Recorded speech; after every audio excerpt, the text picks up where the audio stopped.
To order here.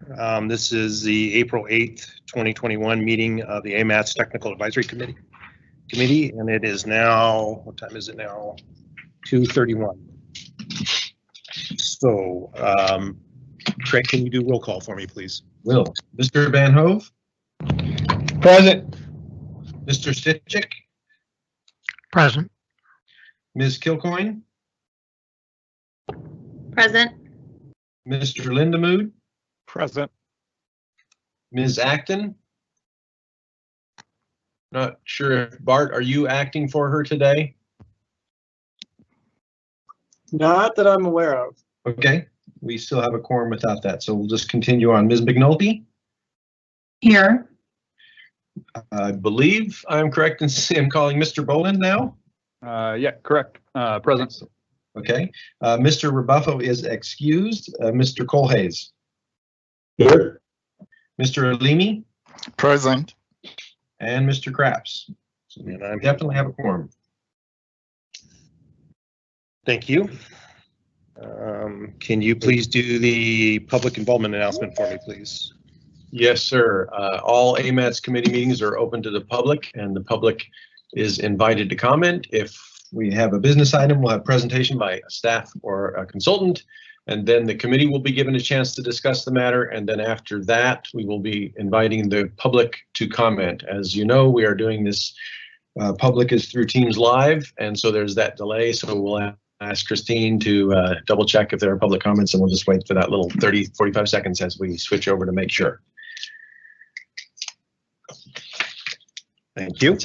And we're off to approval of the agenda.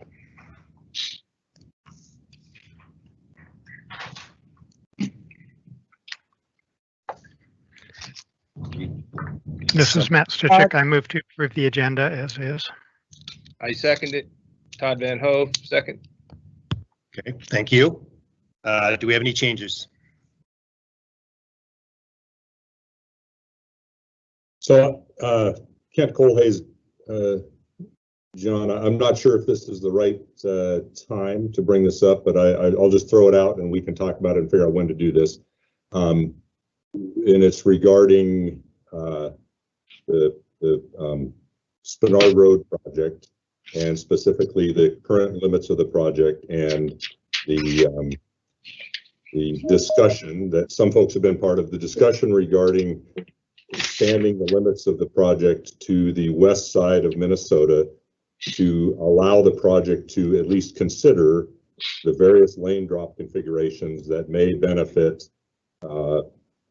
pedestrian and bike pedestrian and bike facilities on the east side to account for the right-of-way constrictions near that existing building. So I don't know if if I make a motion to add that to the agenda before we move to the action item on the tip amendment, or what. I guess I'm throwing it out as a question right now.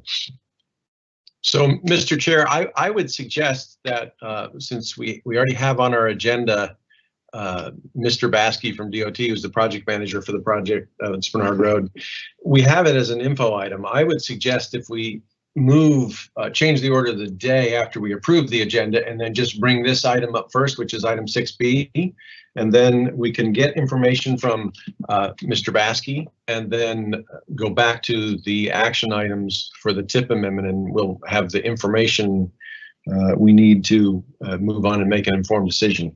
That's my suggestion. I think that means we wouldn't have to change the agenda. We would just approve the agenda as is, and then just change the order and bring up 6B first. Okay, so what you're saying is I don't need a motion and a second to move 6B to in front of 5. I would suggest that the cleanest way to do it is approve the agenda as written, and then just change the order when we get to the actual action items, and just switch around a little bit. I guess I would defer to Lori Blake, but I would suggest that that's in line with parliamentary procedures. All right, so we're gonna, why don't we just go with the motion? Kent, if you could just make a motion to move 6B to in front of our action item 5. And if we can get a second, and then we'll go from there. Okay, Kent Colhays, I move to move item 6B up in the agenda to come before item 5 action items. Thank you. Can I get a second?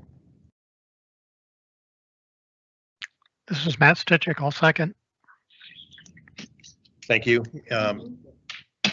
Any discussion on that change? Okay, are there any objections to approving that amendment?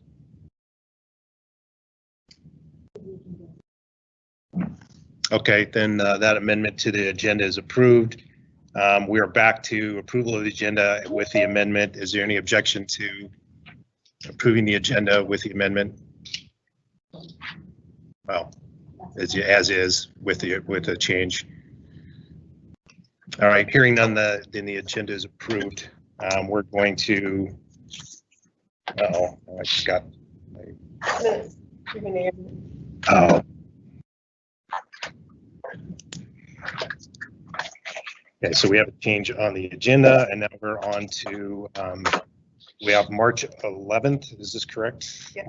The March 11th, 2021 minutes for approval and adoption. This is Todd Van Hove, move to approve. This is DME Halimi, a second. Thank you. Do we have any changes? Are there any objections to adopting the minutes? Okay, hearing none, the March 11th, 2021 minutes are approved. And now we are on to 6B. Craig, can you go ahead and give us an introduction on 6B, please? Well, I will be happy to turn it over to Sean Baskey, who will present on the Spinard Road rehab project, which is in our current tip. So, and there you go. Thank you. Good afternoon. Am I coming across okay? Yes, indeed.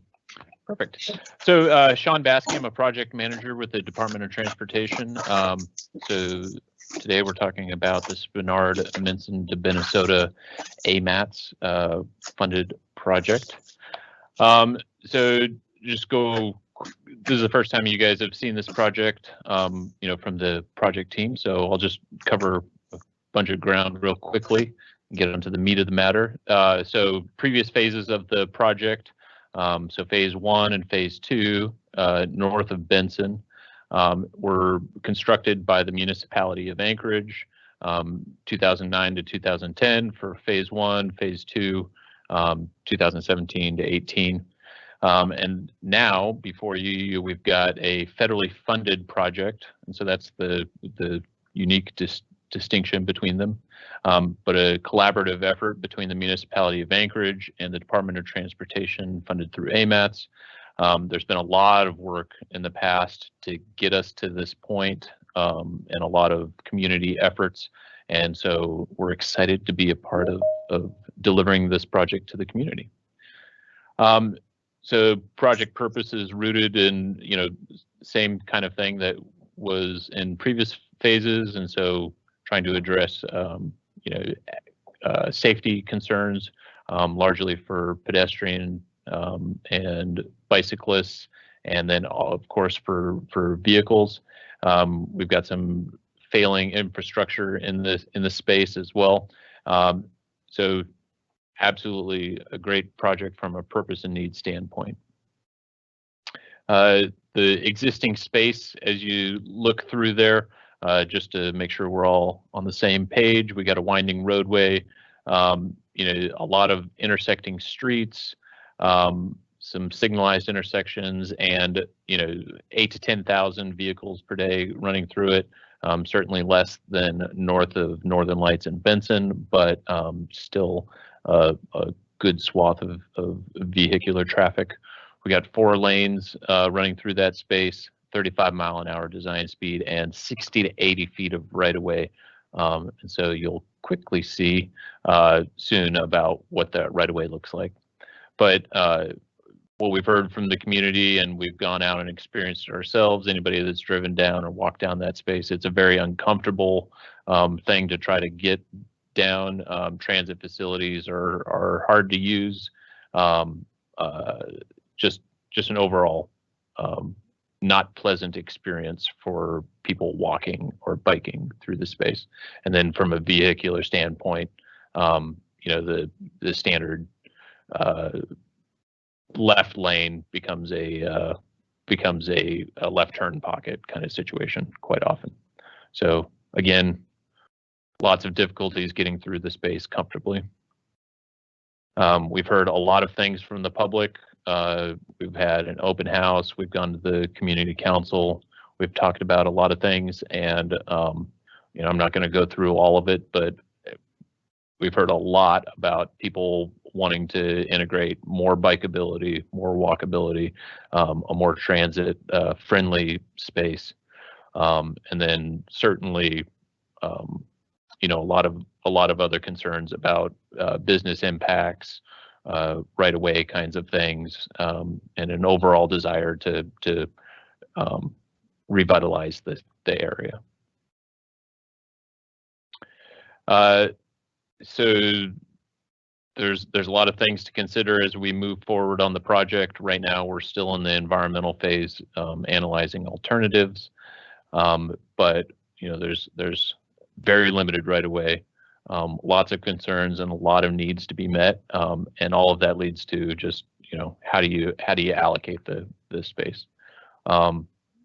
Lots of things going on with utilities and everything else in there. It's a very jam-packed area. So we quickly went back and reviewed whether the community had a desire for a 4-lane alternative, so basically leave it as is versus, you know, but reconstruct it, or go to a road diet 2-way left turn lane kind of situation. And resoundingly, we've heard that they are interested in a road diet 2-way left turn lane with additional space for active transportation. So we're pivoting in that direction. We did not spend much time in that analysis. So from here on, you're going to see things that we have not shown to the public yet, because we're making sure that we're all on the same page before the project proceeds forward, and we generate a bunch of public comment on some other things. And so this is the first figure, and basically it shows you what the overall right-of-way width is along the entire corridor. And so it varies, certainly from 60 feet to over 70 feet.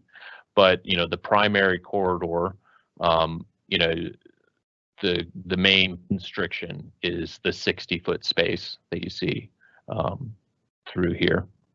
And so basically north of 36th. So we've got 60 feet to work with, which is similar to what they faced in the last phase.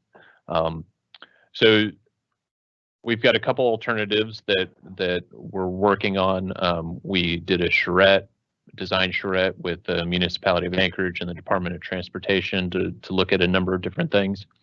And we're still working on things. You'll see that each of these is 65 feet in width.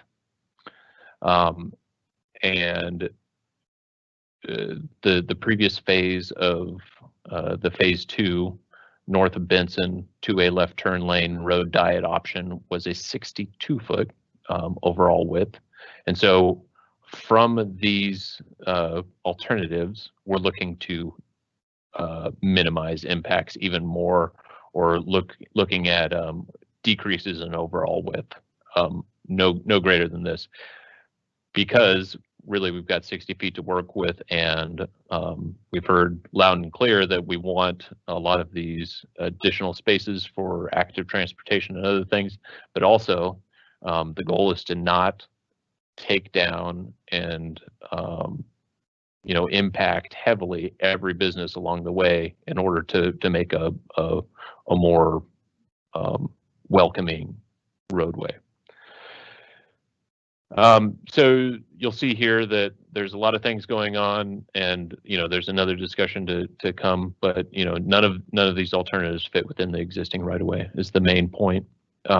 So this is the last phase section, slightly modified in that you've got a 14-foot two-way left turn lane in the middle, but this is exactly what the public is seeing on the last phase north of Northern Lights. In that phase, there was a 13-foot two-way left turn lane in the middle.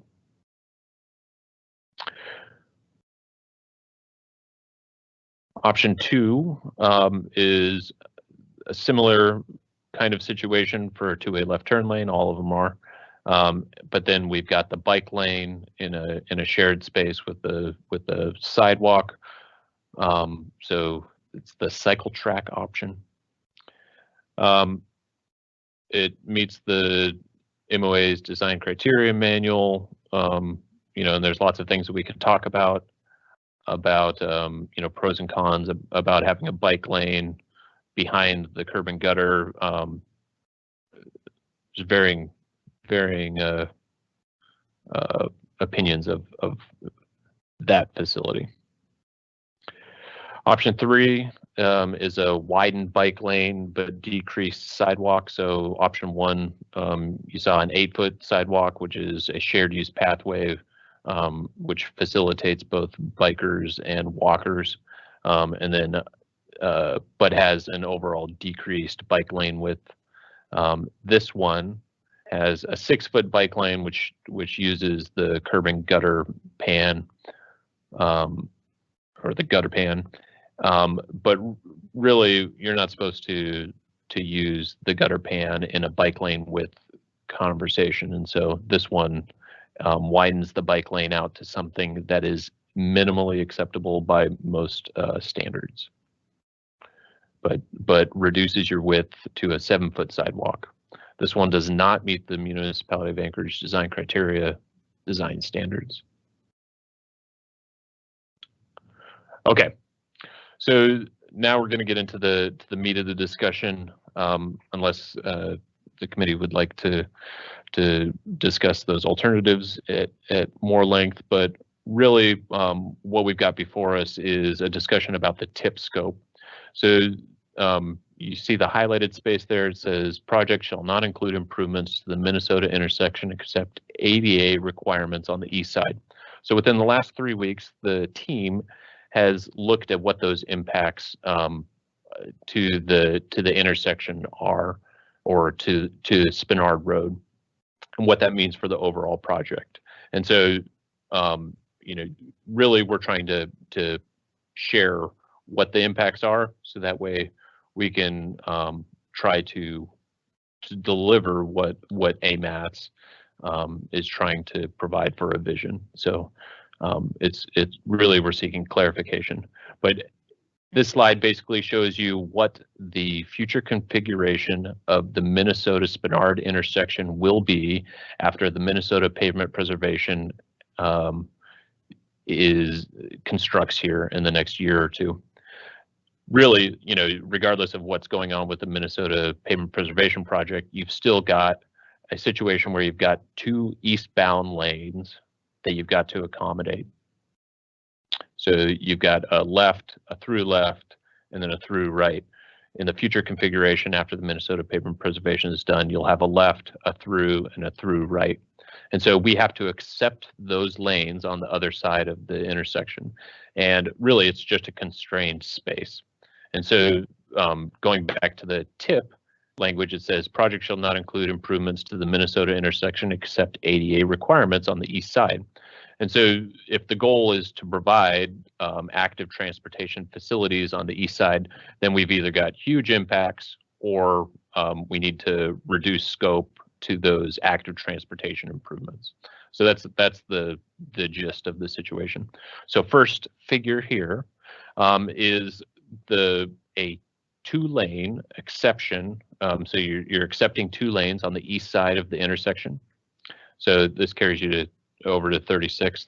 And so the current configuration is accepting 2 lanes, and then those 2 lanes go all the way to 36th. And so this is basically the leave as status quo alternative of accepting 2 lanes and carrying them all the way to 36th. And then that's where you drop your lane and continue on with a 3-lane section.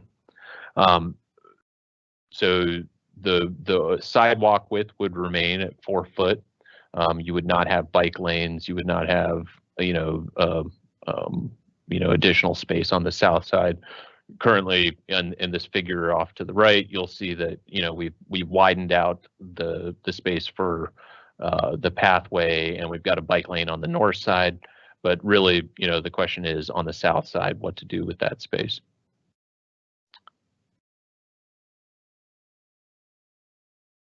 Moving on to the next slide.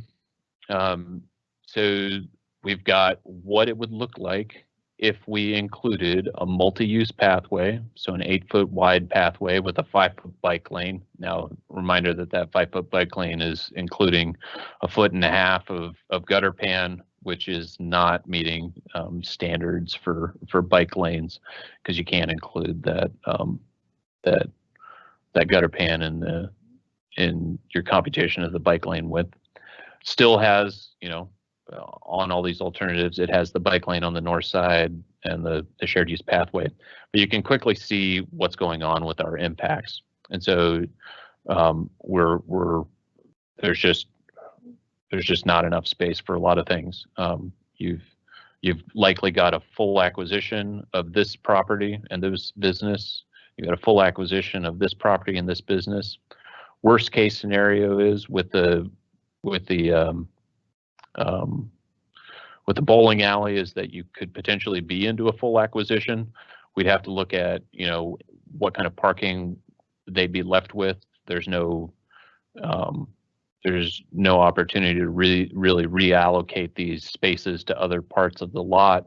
There's opportunities to slide some of these parking spots over potentially, but you're absolutely going to be losing out on some of the parking on the bowling alley. And then the other thing is that you're going to have to we would have to redo some of the signal system, which would likely push us into a situation of reconstructing some of the signal system and, or doing work on the west side of the intersection. And so if we go back to the tip scope, the tip scope says project shall only include improvements to the Minnesota intersection except ADA improvements to the east side. And so, if we interpret this as not being able to do some of the signal work, then potentially this alternative is already out the door. This one is already out the door. If we're limited to only things on the east side and a strict interpretation of that. Which takes us to some other alternatives. There's, this one will show is a single lane receiving lane. And I'll say that, we're only about 3 weeks into this. We've got a lot of traffic analysis to do. We've met with the municipality's traffic section. We've met with the department's traffic section. There's a need for us to do additional analysis on viability of these things. And by no means am I stepping in here and saying any of these is viable or acceptable to both the department and the municipality of Anchorage. But, basically at the end of this conversation, the question is whether or not we continue, evaluating some of these to bring everybody into the fold with whether or not we would continue on with analysis. So this one has one single receiving lane on the east side, thereby allowing the space to add in some of those active transportations and not have large impacts to right away. There's other alternatives for different situations where you could potentially drop some lanes and some other things, but all of these alternatives in this discussion require work on the west side of the intersection. So whether or not you would be dropping lanes very quickly, you know, from one side or the other, all require work on the west side. Not extensive work, but some work on the west side. We're not talking generally about, you know, major rebuilds of the intersection on the west side, but some. And the other thing to point out is that the railroad crossing to the west of this needs to be analyzed for any impacts to those operations. As part of a federally funded project, you need to analyze those wherever it is, quote unquote, near the improvements that you're working on. And certainly any of these improvements would impact back to that space, you know, with traffic queuing concerns that we would need to address. We think we've got it figured out, but there's questions to be answered there. So that leaves us with the question of the day. What is the will of AMATS, starting with the TAC, for the department or for the project to proceed with its actions on the project?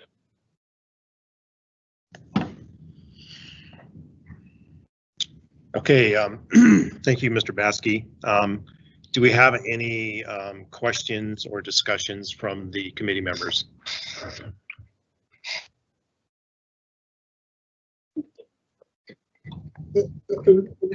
Mr. Chairman, Kent Colhayes, yes, I guess I have some discussion, and I want to be clear, like Mr. Baskey was, I'm not advocating for a design solution.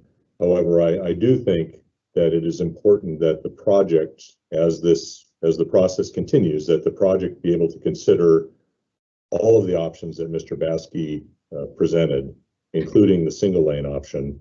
And I say that because of the municipality's interests and plans that reflect and desire the full suite of pedestrian and bike lane facilities along the street. So those are my thoughts. Again, not advocating for any solution, but I would like the project to be able to consider all the options that are available, even if it means a change to the language to allow a broader look at the intersection, including any changes that might be needed on the west side.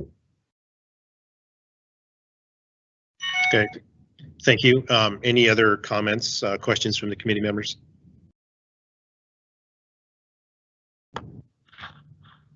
Mr. Van Hoes has his hand up. I can't see hands, I'm sorry. Oh. I'm sorry, the screen I'm looking at, I don't have that information, so you're just gonna have to jump in here. I'll monitor it. Thank you. Yeah. Roger that. Yeah, this is Todd Van Hove. I said I would just like to remind everyone, the interesting part about this is, you know, as long as I've been a member of TAC and participating in the policy committee, I can't remember a single other project that the policy committee gave such explicit and specific instructions on any other project. And so there was a significant discussion about whether or not to include improvements to the west side of this intersection. And they obviously, you've seen the answer that they provided us. And I just think, you know, here we are questioning whether they know what they're doing or not. And in normal situations, they say, go out and pave Minnesota Road. Or, you know, the tip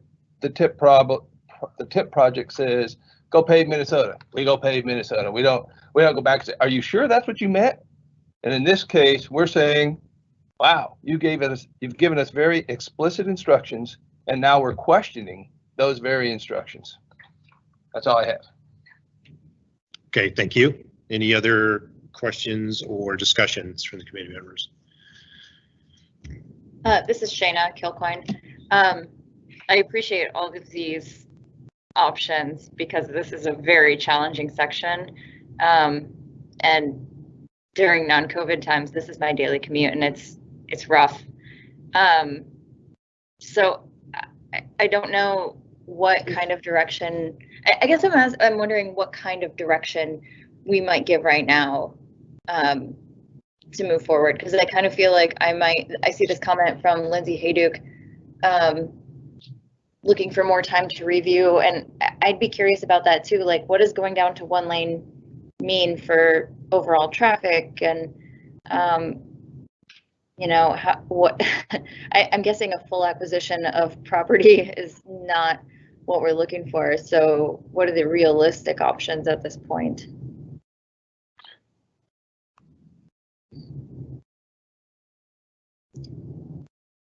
I guess I appreciate the options, and I don't know what kind of direction we should be giving at this point.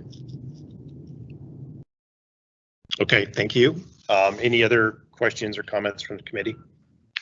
Yes, this is Matt Stichik. I am curious if the option 2 shared use sidewalk, if that's possibly feasible without additional land acquisition.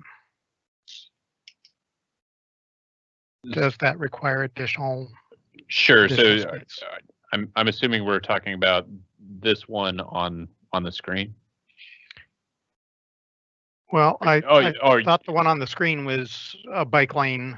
Yeah, sure. There we go. So okay. So option 2. So Correct. so this is the same overall width as you know, in a 3-lane concept as any of the other options. So they're all 65 width. Yeah. So they're all 65 feet in width in a 60-foot space. Now, you know, I would say that it is approximately the same impact on the 36th to Minnesota space. Got it. It doesn't save us from those acquisitions, and I'll share that the acquisitions are likely necessary on the project, and you know, currently shown in the tip is $2.5 million, $2.5 million in right-of-way acquisition. We're starting to get these drawings on paper, and we're starting to see what the overall impacts are. And $2.5 million is unlikely to be enough to accommodate a 65-foot width roadway and you know, active transportation. And so we're already into full acquisitions likely, and the question is how many, and how can we reduce the overall width to meet everyone's needs while also not taking out every business along Spinard Road. It's a constrained space. Okay, thank you, Mr. Baskey. Any other comments or questions from the committee? Yeah, Kent again. Mr. Baskey, could you put up the single receiving lane option again? Sure.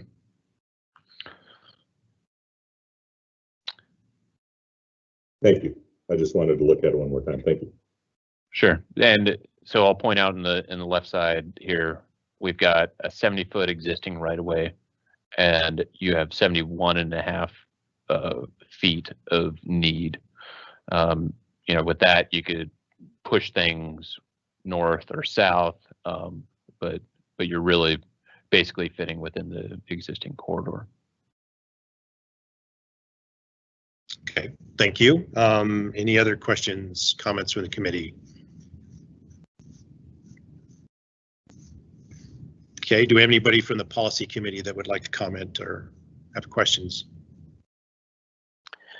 Oh, Weddleton's here. I have some thoughts. Thanks. Thank you.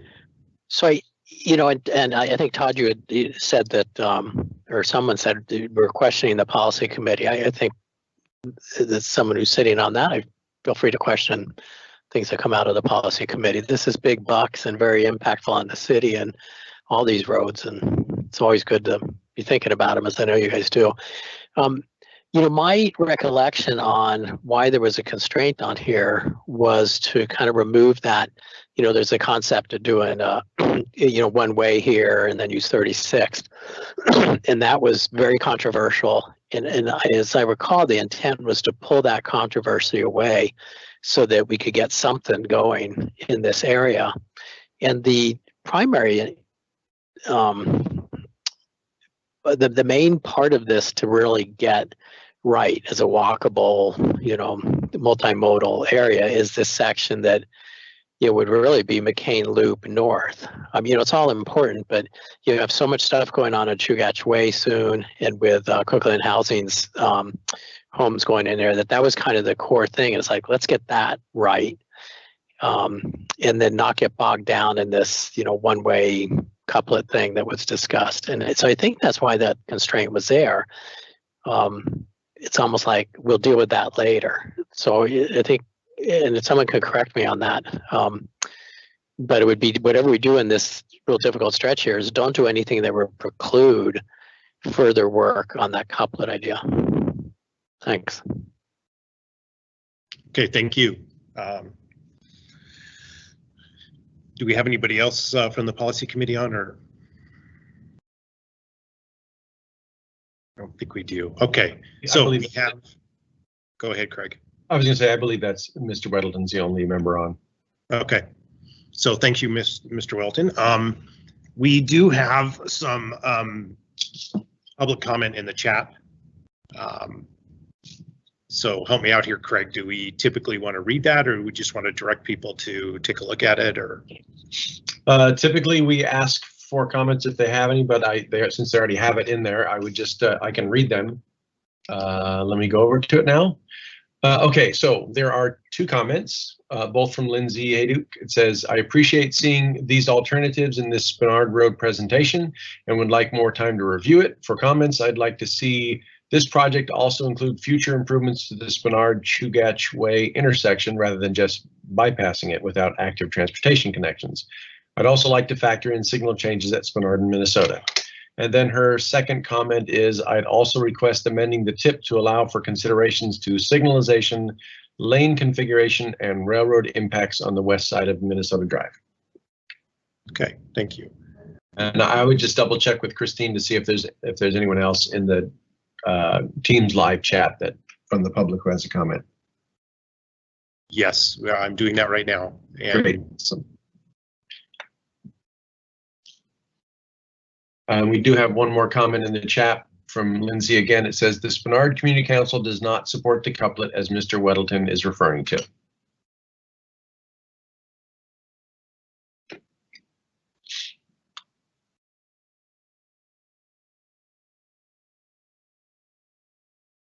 Okay, thank you. I'm being told that we're gonna not pause, or we're gonna pause just a second here to see if there's anybody because of the delay that might want to testify or to have a discussion on this, and then we'll move on.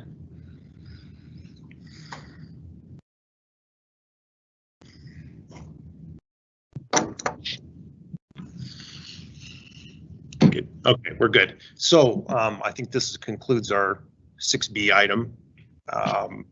And I think we are back to number 5, action items. On the agenda, item 5A, AMATS 2019-22 TIP Amendment number 2, comments, response, summary. Craig, will you be presenting? I will. So until we get it posted, I'll just kind of wing it. So we had our comment response, public comment period out for 30 days. We received the 9 comments that are in the comment response summary. The majority of those were comments from for changes in the program, mostly for balancing. We had a comment from the Alaska Railroad and some from the Public Transportation Department, where they had changes to their 5307 funds. It is in table 10, I believe, which is, as you remember, outside the AMATS allocation. So it just has to be included in the tip due to it being federal US DOT funds. So there was that. We had some changes for the HSIP program, which is again part of the state's allocation that they get to decide, but we have to include it in the tip. And so that is included there. And then we have the changes in tables 2, 3, and 4, which is the AMATS allocation. The only significant one, I believe, would be the deletion of a project, which is the C Street Ocean Dock Road Ramp and Intersection Improvements Project. I believe the DOT doesn't believe that one is something that is necessary now with the other changes that are there. I know Mr. Starzek is on and he could probably provide more clarification with that, but basically those were the comments that we received from on specific tables. And then Christine, if you could go over to the comment response summary now. We also received 4 comments from the Rabbit Creek Community Council. I believe it's 4, might be 5. Several of them related to the, let's see, it is 4. So several of them related to specific comments on projects that are in the TIP, which again, we're a planning entity, not a design entity. So we're suggesting that we will share those comments with the project managers for those projects. And then there was the comment regarding Mountain Air Drive, which I think is a pretty good suggestion. Currently, that project includes language that says recommend separated pathway. And as they say, there are other projects that specifically, instead of saying recommend a separated pathway or something like that, it says the project would also include non-motorized improvements. And that seems like a good change to make. Instead of specify what the type of non-motorized improvement is, we would put recommend non-motorized improvements. So, or would include non-motorized improvements. So that comment number 5 seemed like a good idea to us. So I'm happy to answer questions on those. We can go through those in great detail if you'd like, but those were the comments that were received, and we're asking you today to recommend concurrence with the staff comments and move it on to the policy committee for approval. Okay, thank you, Mr. Lyon. Any questions or comments from the committee?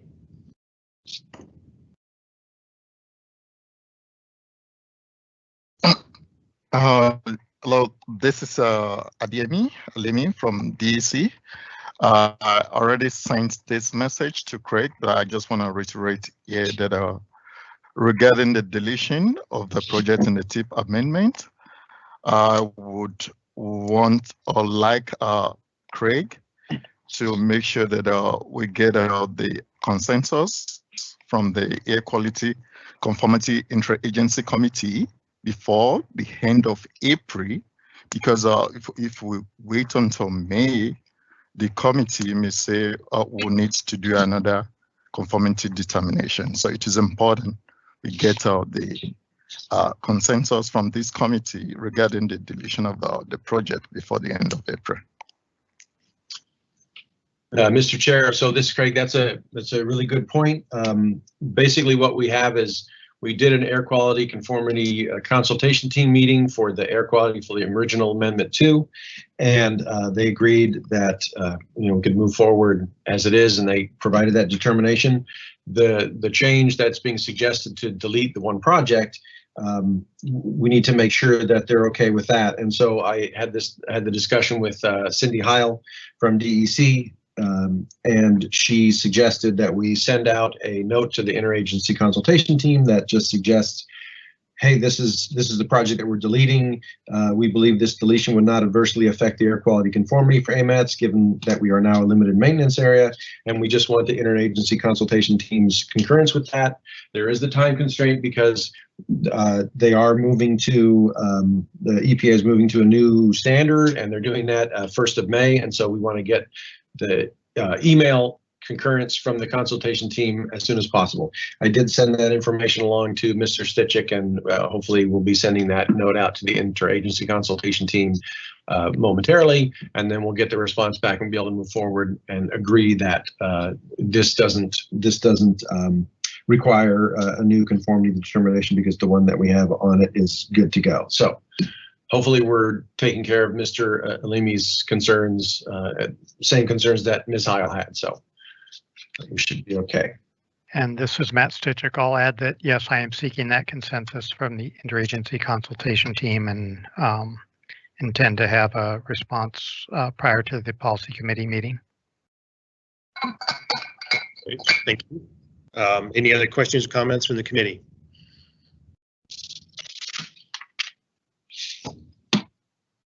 Any questions, comments from policy committee? Anybody from the policy committee on?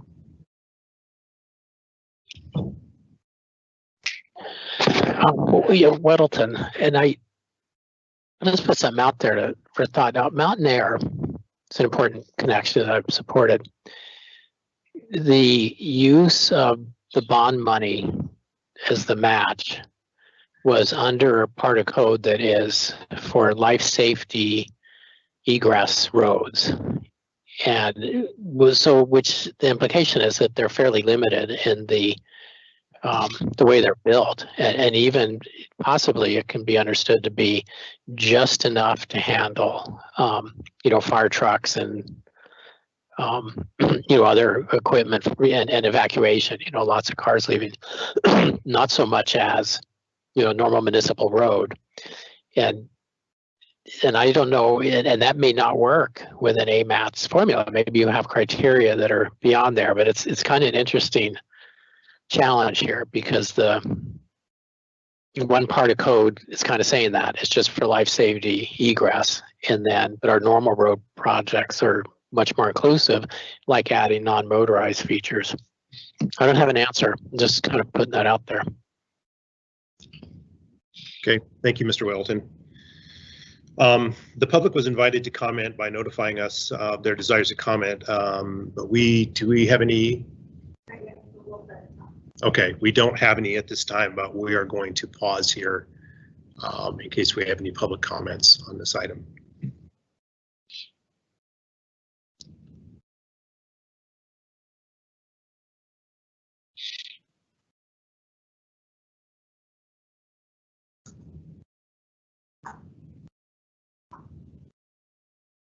Okay, we are moving along, and they've indicated no public comments. So what is the will of the committee on this item?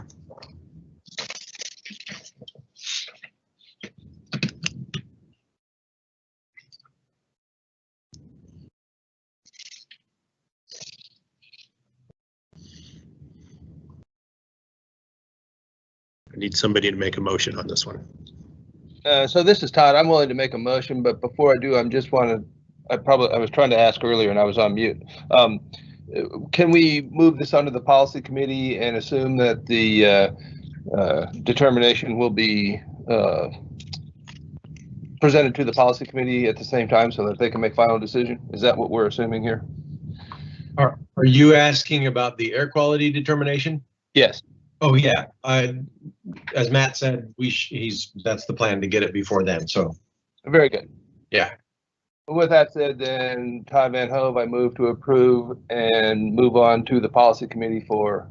I'm sorry, I make the motion to move to the policy committee for approval of the amendment. Yeah, this is Adiemi Halimi. I second. Okay, so we got to move to approve 5A with a second. Do we have any changes or discussion on this?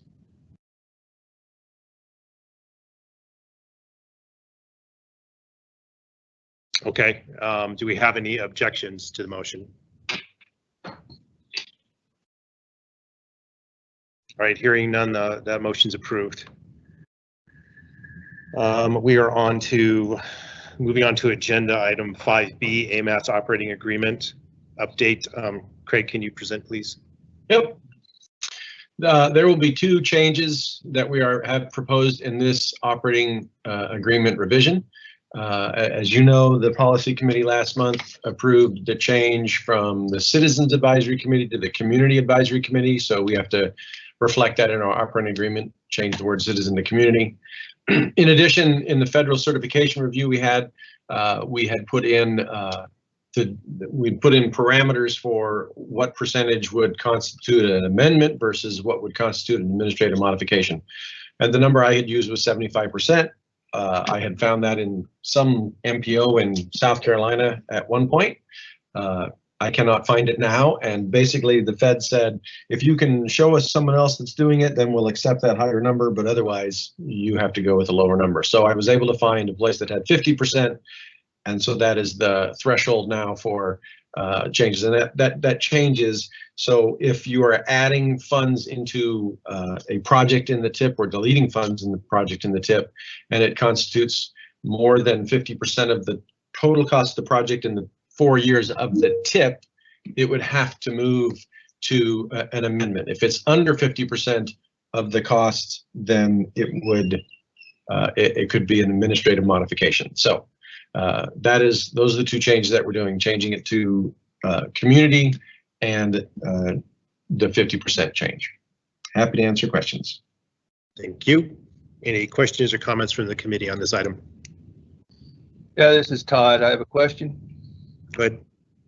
Yeah, my first question is, do we, per Sant, our operating agreement, section 19, have the actual written amendment that represents approval from FHWA and FTA with this change? Are you asking me if I have a written documentation that said 50% is okay? On either changes, both changes actually. The 50% and the Citizens Advisory Committee change? Correct. Okay, I have the language regarding the 50% change. I don't have anything regarding the Citizens Advisory Committee. This is a change that the Policy Committee made, and we then would send it on to them to just let them know.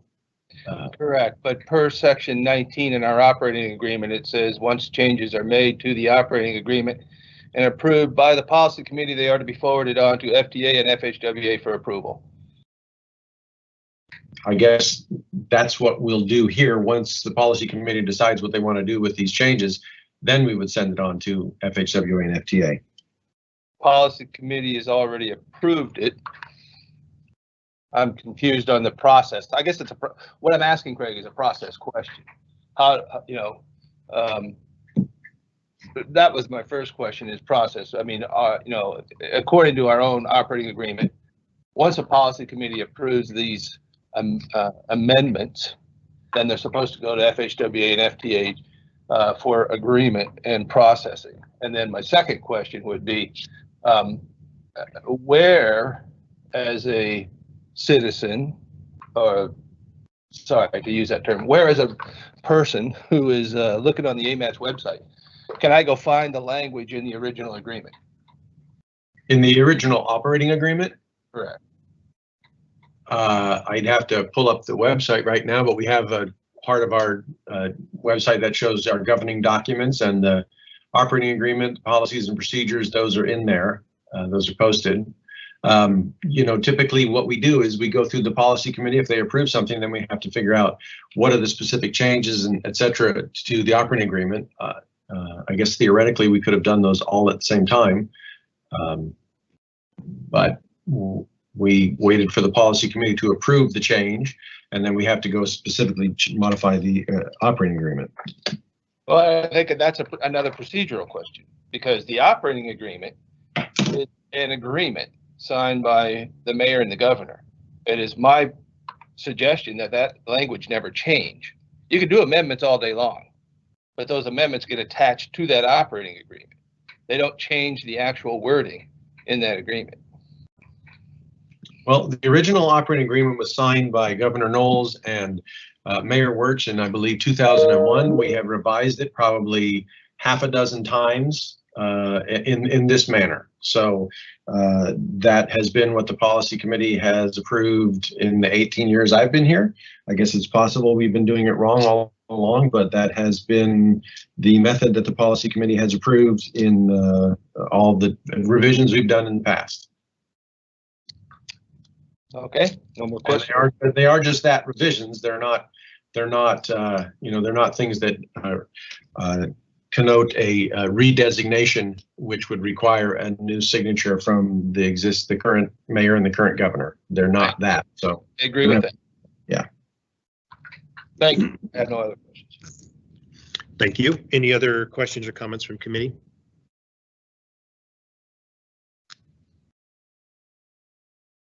Okay, any questions or comments from anyone from the policy committee on? Oh, nothing from Weddleton, thank you. Thank you. So the public was invited to comment and notify us of their desire to comment on this item. Did we receive any? Okay, so we didn't receive any, but we're going to pause here again. So.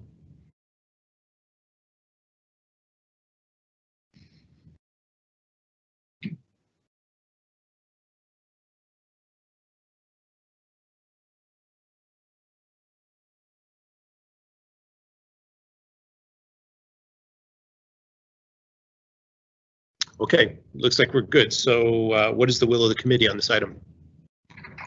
This is Todd Van Hove. I move to table this item until such time that an amendment can be produced that shows agreement FHPA and FDA. This is Alimi, a second. Okay, thank you. Do we have any discussions or changes to? Mr. Chair, this is Craig. Can I just ask a clarifying question? You're wanting to table this until we get some sort of agreement from the feds. I'm not sure exactly what we're waiting for from them because we haven't sent them anything yet. And we wouldn't usually do that until we have an agreement or we have a modification to our operating agreement. So just want to clarify what we're asking here. Yeah, this is Todd. What I guess, you know, back to my original conversation, it's my understanding that the policy committee has already agreed to this. And we're in the process of making a change to it. And I think before we make the change, we need to get the approval. If that's how I understand it. I guess I would clarify that the way we have always done it is we bring something to the policy committee. They decided that in the form of a memo, but they didn't have a business item before them with an operating agreement change, which is what we have today. We have an actual operating agreement for you with the lined out mark for citizens and underlined and in red for community. And so this would be the official operating agreement revision that we would then be taking to the policy committee. Once they approve it, we would then send it to the feds for their concurrence. So that's been our practice. That's all. Yeah. Okay. Any other discussion on this item? This is Michelle. I guess I just have a question that if we table it and it hasn't gone to the policy committee, can it still get moved on to the feds? And what does this do to any timing for anything of important, like of substance? Craig, can you jump in there and try and answer this? I honestly don't have a clue. I will be 100% honest with you. I don't have an operating agreement amendment to send to them. I have a memo that shows that the policy committee agreed to change that, and what we would do after those changes have been approved by the policy committees, we would then change the documents that say citizens to community. And one of those documents is the operating agreement. One of those documents is the CAC bylaws. Another thing that we would probably should have been brought here today, but regardless, this is the specific operating agreement change that I would then send on to the feds. I don't really have anything to send to them, so I don't have any more. I don't know what to say. I'm at a loss. And Okay. if we table this, can it still go to the policy committee so they can move it forward if they choose to?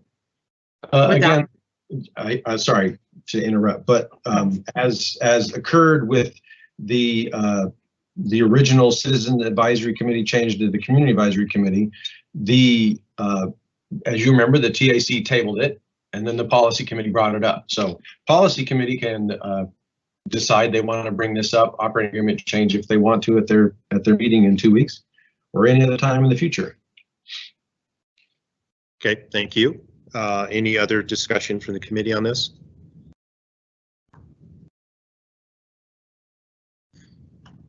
Okay. Are there any objections to the approval of the motion to table this item? This is Michelle. I object. Matt Stichik, I object as well. Okay, at this point, why don't we go and take a roll call vote here? I'm going to ask Craig to go through and do a roll call vote on this Okay. item. Mr. Van Hove. Nay.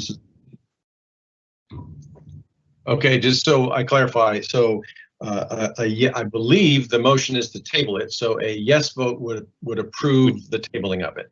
Yes. Right. Are we voting on the table or are we voting on the?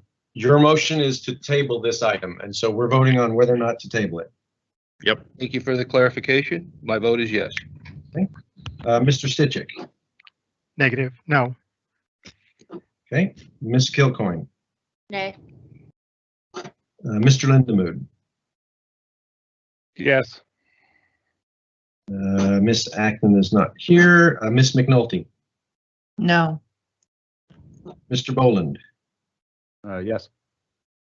Mr. Rebuffo. Yes. Mr. Colhayes. No. Mr. Alimi. Yes.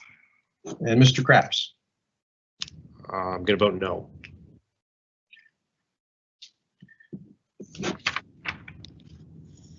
It is tied 5-5. And I can't remember now, Ms. Blake, if you're able to tell us if it ties, I can't remember what that means. I've been informed we've never had a tie, so hang on a minute here.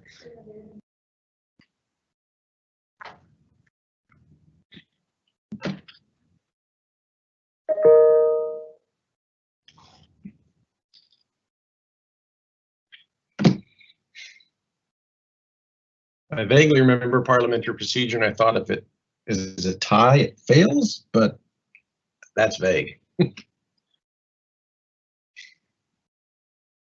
We are double checking here, so just give us a few minutes. Sure. Thank you. Shall we table it until we know what a tie means?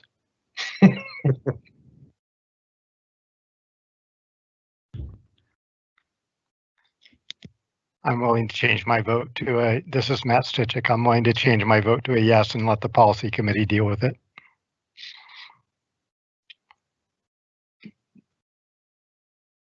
Through the chair. On Robert's rules, I'm trying to start. There we go. All right. says a tie vote occurs when 50%, you still have the echo.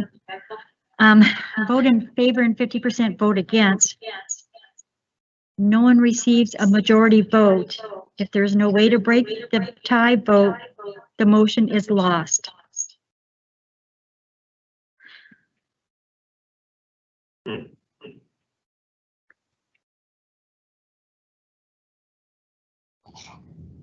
Okay, so who jumped in there with? This is Matt Stitchick. I will vote yay for tabling.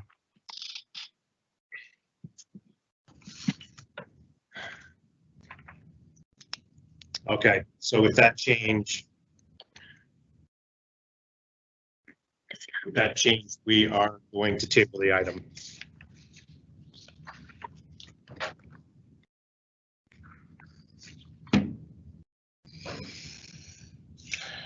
And it looks like we are on to project and plan updates.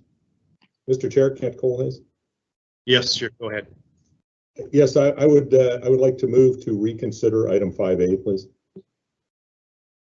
Who did it? Mr. Colhayes. This is Michelle. I second the motion. It's gonna echo again. Through the chair, to motion to reconsider, you have to be on the prevailing side. He's asking to change, to reconsider the motion on the TIP amendment, not on this document. Oh, not on the table? No, not on the tabling, on the TIP amendment. Sorry. Okay, so we have a motion to bring up item 5A again from Mr. Colhayes and seconded by Ms. McNulty. Is that correct? Yes. Thank you. You guys are throwing me for a loop here.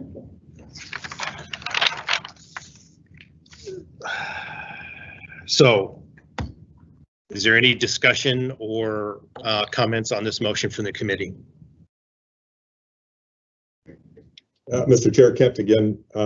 Yes, my fault. I missed my opportunity when we voted on 5A. I believed at the time we were voting just on the comments that were received, and my reason for reconsidering is I would like to move that we amend the language in the project description to allow the project to consider improvements on the west side of Minnesota as may be required to accommodate multimodal transportation along the project corridor. Okay, thank you, Mr. Colhase. Any other discussion or comments on the motion? That's not item 5A.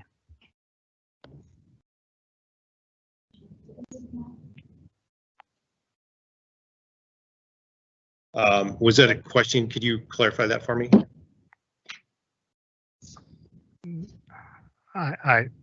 This is Matt Stichik, but as I understand it, Kent is he's asking to bring proposing a motion on 6A.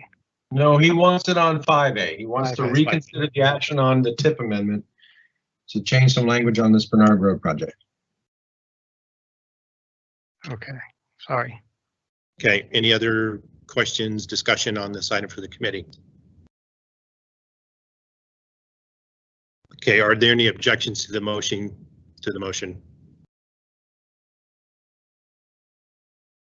Is this just the motion to reconsider, or is this the motion to actually make the change to the tip? This is the motion to reconsider and go back to 5A. Okay. Thank you. So do we have any objections to the motion? Okay, hearing none, then that motion's approved. So we are going to step back to item 5A again. And I'm assuming we're going to need a motion for approval, and then we can go into any type of modifications you want to go to. So can I get a motion to approve 5A again, and then we'll go into any amendments that you want to make? Yeah, so moved. Who's that? Brian Rebuffo. Steve Brian Rebuffo. Lindemood, second. Okay. Thank you. Okay, so now we're back to 5A with an approval, and discussions or changes. Kent Colhase again, Mr. Chair, move to amend the project language, specifically the second sentence, to say projects shall include improvements to the Minnesota intersection as may be required to accommodate multimodal transportation along the project corridor. Okay, thank you.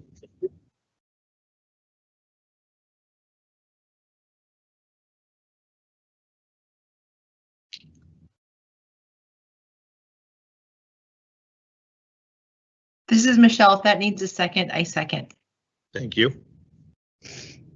Okay, any discussions on the amendment to 5A from Mr. Colhase? This is Luke Bond. I don't know if that necessarily accomplishes exactly what we might want to do with the project. Not looking into a lot of the details when it comes to the traffic impacts with the options that we've presented today. It might be a little bit cleaner just to delete that whole second sentence regarding the improvements to the Minnesota intersection, except ADA requirements. If that sentence is removed, it doesn't really restrict our options, but it also doesn't require us to do anything to the intersection. Okay, any other discussion on the proposed amendment?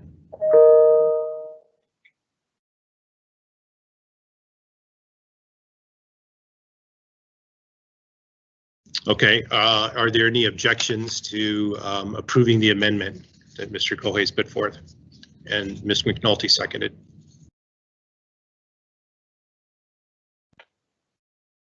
I would, Luke Bullen, I would object based on my comment. Okay. All right, why don't we go, Mr. Lyon, why don't we do a roll call vote for this again, please?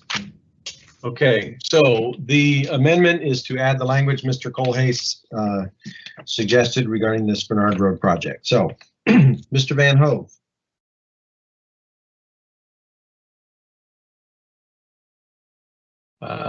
If you are speaking, you are on mute. Sorry, muted.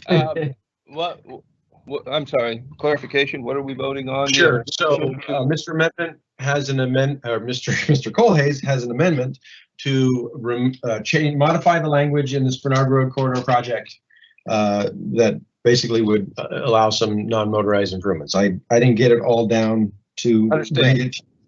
So if you say yes, you want to approve that. If you say no, it leaves it as is right now. No. Yeah, let's pause here for a minute, Mr. Line. Ken, could you go ahead and read your amendment one more time for us, please? Yes, Mr. Chair. My amendment as it stands now is project shall include improvements to the Minnesota intersection as needed to accommodate multimodal transportation improvements on the east side along the project corridor. And I'm not sure if this is the appropriate time to do this, but I'm new to parliamentary procedure. I would have no objection to Mr. Boland's language change and Mr. Boland's proposal. So I could withdraw my amendment if that's appropriate, and I or somebody else could make another motion. Okay, now you got me on parliamentary procedure. I don't know about if you presented the amendment, how I'm pretty sure you can withdraw it. I think probably the easiest thing to do is to submit the amendment to the amendment as a friendly amendment. If the person with the original motion and the second both approve, then we move forward. Otherwise, we have to vote. He needs to amend the amendment with a first and a second, then we discuss that, then we go back to the amendment, then we go back to the whole damn thing. We'll be here all day. So, this is Kent Colhase again. So the friendly amendment approach would be what? I'm sorry, help me out. I believe the friendly amendment, if I'm not mistaken, is if you're okay with the friendly amendment and the second is okay with the friendly amendment, then that winds up being the amendment. Okay, so Kent Colhase again. I, as the mover, have no objection to the friendly amendment, which would delete the second sentence of the project description.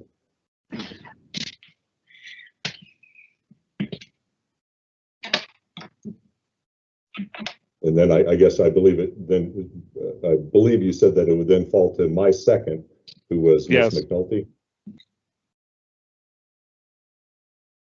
Yeah, she would need to be okay with the friendly amendment as well. I'm okay with it. I second it. Okay, so where we stand now is the amendment has been changed to just delete the line about the Minnesota and Spenard intersection. That's where I believe we are. Is there any discussion on that item or clarification that we need to have on this? Or if someone wants to pipe in that we are not following parliamentary procedures here, please step in and let me know.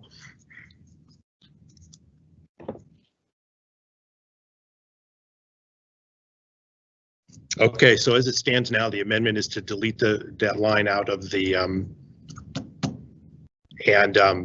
do I have anybody objecting to that amendment?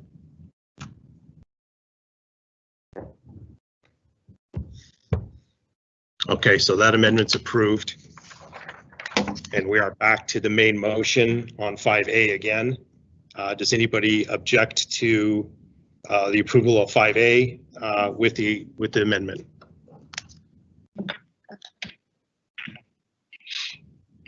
Okay, hearing none, that's approved. And I think we are, okay, Craig, help me out. Where am I at now? You're still in Anchorage, Alaska. We're on 6A, right? We are, well, we're actually on, are there any other action items? Oh, and are there any other action items? No further action items, sir. Sorry. Okay, thank you. So now we are on 6A, project and plan update Seward to Glen Highway PEL. Here, are you going to present that for me? I'm not sure if someone else was going to, but basically the question was asked at the policy committee, and the response from Mr. Van Hove was that they are under discussions and negotiations with the chosen contractor. I don't know if there is any more information to share or if he was going to share anything else, but that's what I know. This is Todd Van Hope. You're absolutely right, Craig. The information I presented at the policy committee, thankfully, was correct, and because it wasn't, I didn't have an opportunity to prepare for it. But yes, the document has been prepared, the negotiations have been completed, and we're currently finalizing some interesting issues with the contract, and the contract itself is in our contract section being prepared, and it should be ready for implementation very soon.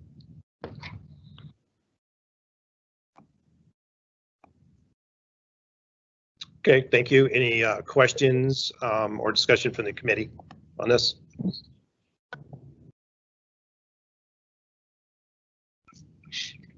Any questions from the policy committee member? No, thank you. Thank you. Do we have anybody from the public? No? You want to pause? All right, we're going to pause for a second here, just in case somebody has a question on this from the public.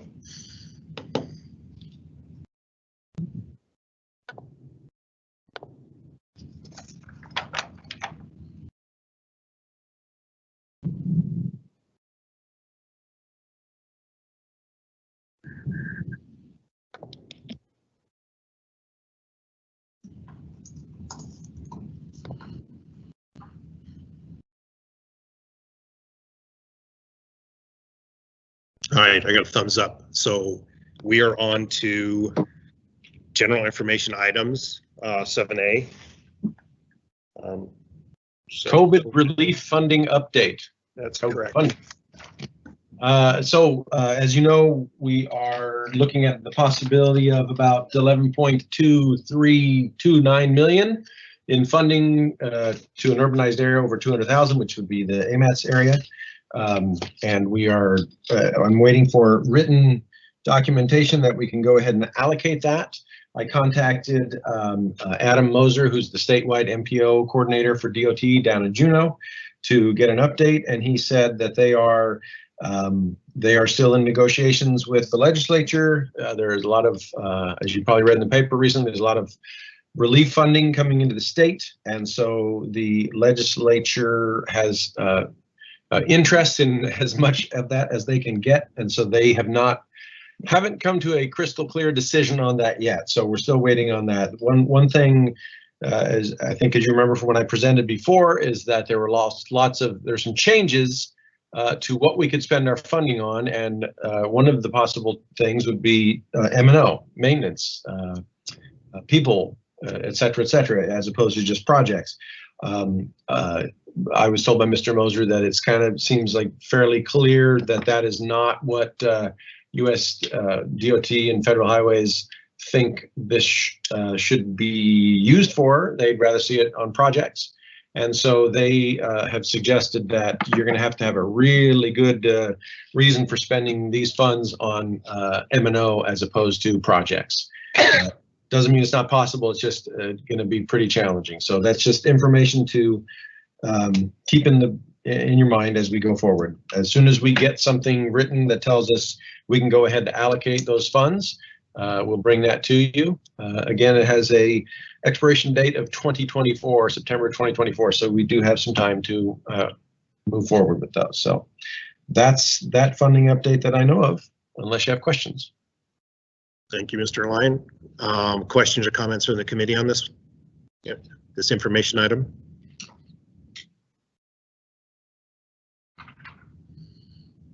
Questions, comments from policy committee members online? No, thank you. Thank you. Do you have anybody from the public? Oh, we're pausing again. Sorry.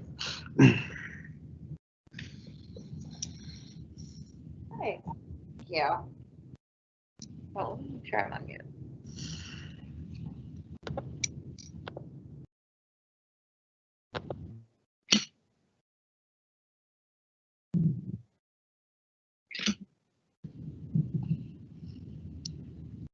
Okay, thumbs up on that. Okay, Mr. Lyon, can you go on to the AMATS newsletter, please?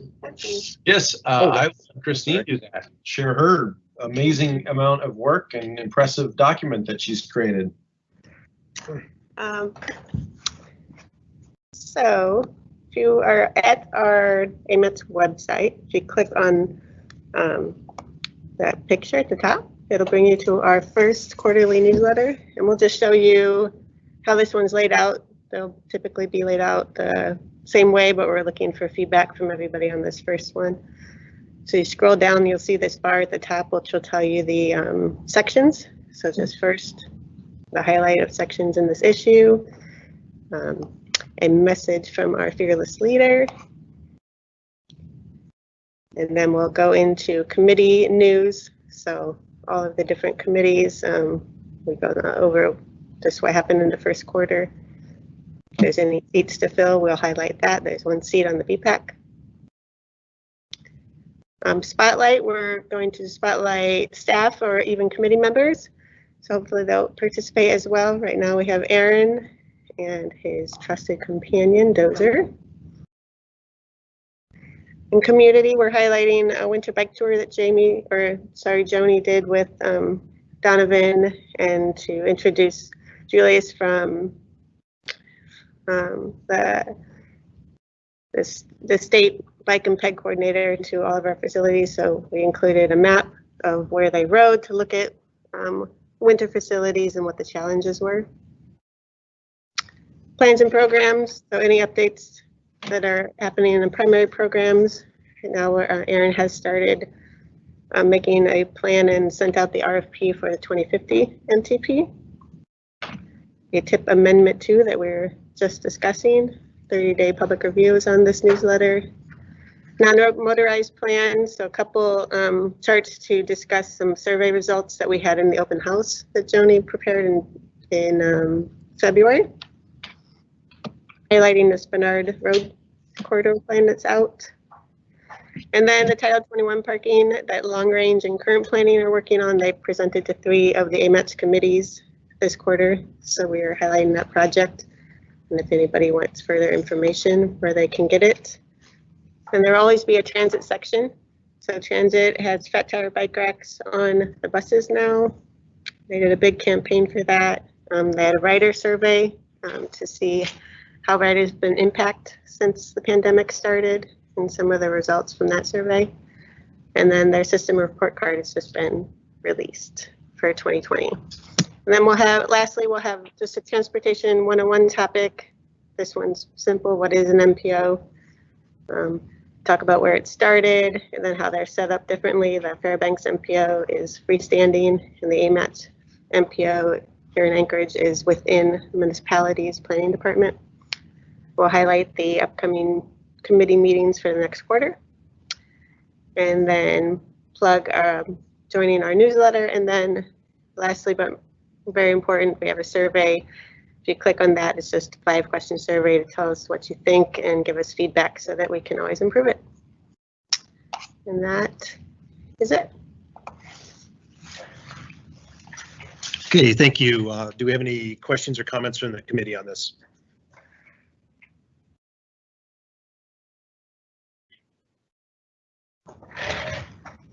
Okay, does anybody from our policy committee have questions or comments on this? Oh, it's very nice, thanks. Thank you, Mr. Welton. Okay, we're going to have to pause here again. We don't have anybody in the queue to comment, but we're going to want to pause here for a second.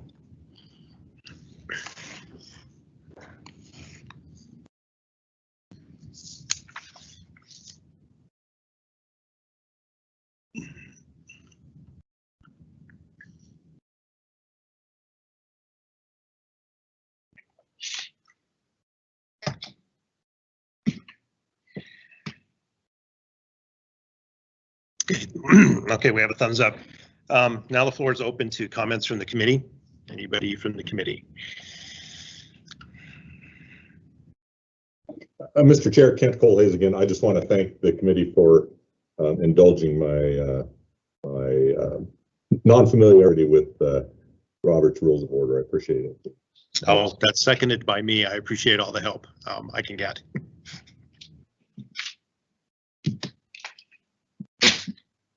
Any other comments from the committee?